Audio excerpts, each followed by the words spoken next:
Durante a feria de Páscoa antiano na Den Haag, Asaka envió Ayaka na Holanda para medio de competencia Ayaka de Oro.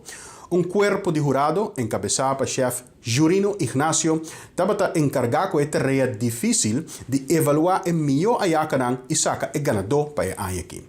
A tener cuenta, entre otros, con textura, ingredientes, sabor, pero también cosa manera presentación.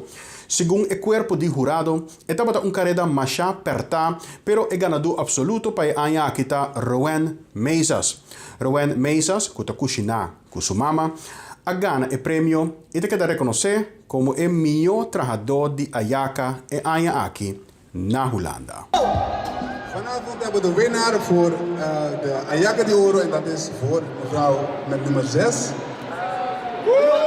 Rowena, winnaar van de Ayaka de Oro 2023. En wat was het verschil van haar met de andere? De deeg was oké, de vulling was heel erg lekker en de consistentie was ook goed. De ingrediënten ook, dus we zagen de paprika, de uitjes, de kappertjes, pruimen, rozijnen. Dus eigenlijk alles wat erin zou zitten, zat erin. En dat maakt het voor ons ook makkelijker om te laten winnen. En de andere?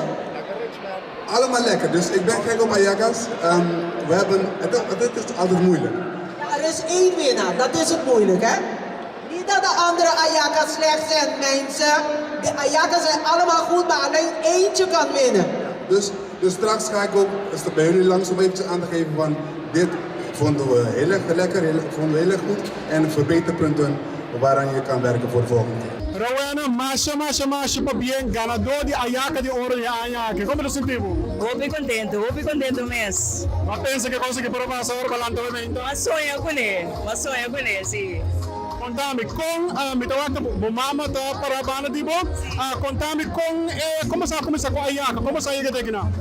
Bom, nós temos várias áreas agora que está Ayaka. Então, nós começamos junto, nós gostamos de comer, nós gostamos de cozinhar.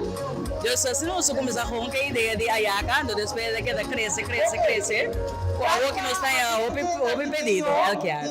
Na onda bosang, for yung una bosang tabende? Nós vende foi Rotterdam.